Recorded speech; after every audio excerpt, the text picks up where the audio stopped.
आमचा हा योग आहे, आमचं भाग्य आहे की आठवले साहेबांबरोबर एकाच सभागृहात, की राज्यसभेत तुम्ही असले तर मंत्री असल्यामुळे ते आमच्या सभागृहात येतात, त्या ठिकाणी बसतात. आमचं नशीब, आमचं योग की एकाच सभागृहात आम्हाला बसायला मिळतं.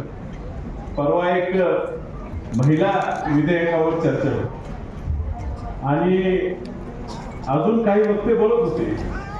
तोपर्यंत आठवले साहेब सभागृहात आले आणि आम्ही सगळे आनंदित झालो की तोपर्यंत दीपक बाबा वाईट ओळख घेऊ नका, पण तुमचे सगळ्यांची भाषणं खूप बोरिंग झाली.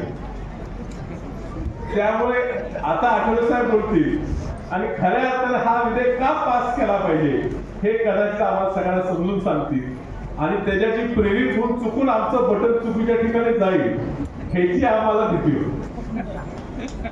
आणि साहेब बोलायला उभारणार तोपर्यंत मोदी साहेब आल्यामुळे बाकी सगळी भाषणं रद्द झाली आणि त्यामुळे त्यांना त्यावेळेला ह्या विषयावर बोलू दिलं. आणि म्हणून बाबा तुम्हाला जर वाटत असेल का तुमचं विधेयक पास झालं नाही, तर जो सगळ्यांना पटवून सांगू शकत होता त्याला तुम्ही बोलून दिलं. आता पक्षाचे डोळे बाहेर ठेवले तरी अंगात असते ते कमी होत नाही. त्यामुळे कुठेतरी साहेब आम्ही कमी पडतो. आम्ही म्हणजे आज आम्ही काय खूप लहान होतो, पण आम्ही कमी पडतो.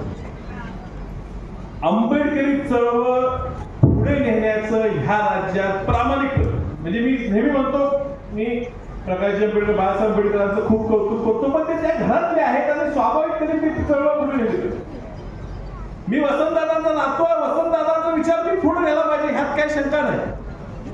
पण वसंतदादांचा विचार, डॉक्टर बाबासाहेब आंबेडकरांचा विचार त्यांच्या घरातला नाही, पण त्यांच्या विचाराशी प्रेरित होऊन जणू काय मी त्यांचाच वारस आहे ह्या पद्धतीनं पुढे नेण्याचं काम जर तुम्ही केलं असेल तर ते खासदार साहेबांनी केलं.